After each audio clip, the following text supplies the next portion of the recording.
કતલખાના seal કરવાની કામગીરી શરૂ કરી દેવામાં આવી છે। ગેરકાયદે ચાલતા 48 જેટલા કતલખાનાને સીલ કરવામાં આવશે। નિયમો નેવે મૂકી ચાલતા કતલખાના બંધ કરવાની કાર્યવાહી કરાઈ। ચીફ ઓફિસર પોલીસ અને જીબીની ટીમે કાર્યવાહી શરૂ કરી છે। આ કામગીરીના પગલે સ્થળ પર ચુસ્ત પોલીસ બંદોબસ્ત પણ ગોઠવી દેવામાં આવ્યો તો તંત્રએ 22 ડિસેમ્બરે કતલખાના બંધ કરવા માટે નોટિસ આપી હતી અને 31મી ડિસેમ્બરે તંત્રની ટીમે અહીંયા સર્વે પણ કર્યો હતો।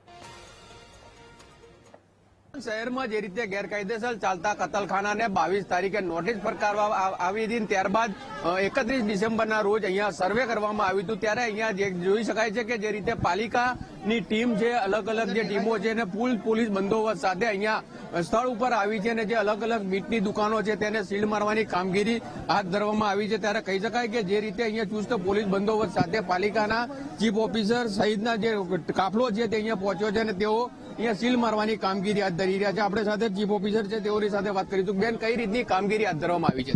અહીંયા ગેરકાયદેસર સ્લોટિંગ યુનિટ્સ આવેલા છે કે જે રહેણાંક વિસ્તારની અંદર અને ઘરની અંદર સ્લોટિંગ થાય છે અને બિલકુલ અનહાઇજીનિક રીતે કામગીરી થઈ રહી છે। સ્ટેમ્પ્ડ મીટ પણ નથી અને ફૂડ સેફ્ટી કાયદાના જે નોર્મ્સ છે એનું પાલન પણ કરવામાં આવતું નથી।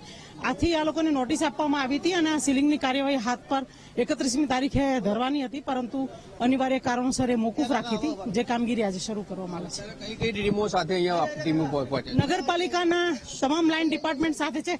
ભાઈ, આનું પેલું શકાય કે જે રીતે અહીંયા પાલિકા દ્વારા સીલિંગ કરવાની પણ કામગીરી હાથ ધરવામાં આવી છે। જોઈ શકાય છે દ્રશ્યોની અંદર કે પાલિકાની ટીમ દ્વારા અહીંયા જે દુકાનો આવેલી છે મીટની, એટલે કે ગેરકાયદેસર જે કતલખાનાઓ છે તેઓને સીલ મારવાની કામગીરી પણ હાથ ધરવામાં આવી છે। અહીંયા એક જે રીતે નોટિસ જોઈ શકાય છે કે જે રીતે પાલિકા દ્વારા અહીંયા પણ નોટિસ પણ દર્શાવવામાં આવી છે। એટલે કહી શકાય કે જે રીતે પાટણ શહેરની અંદર અલગ અલગ જેટલી 40થી વધુ જે કતલખાનાઓ ચાલતા હતા ગેરકાયદેસર, તેઓને 22 તારીખે નોટિસ આપી હતી। ત્યારબાદ 31 ડિસેમ્બરે આજે આખો વિસ્તાર છે ત્યાં આગળ સર્વે કરવામાં આવ્યો હતો। અત્યારે પાલિકાની ટીમ, જે તમામ પ્રકારની ટીમ છે, જીબીની ટીમ છે, તેમજ ચુસ્ત પોલીસ બંદોબસ્ત સાથે અહીંયા જે 40 જેટલી નોનવેજની દુકાનો છે તેઓને સીલ મારવાની કામગીરી પાલિકા દ્વારા હાથ ધરવામાં આવી છે।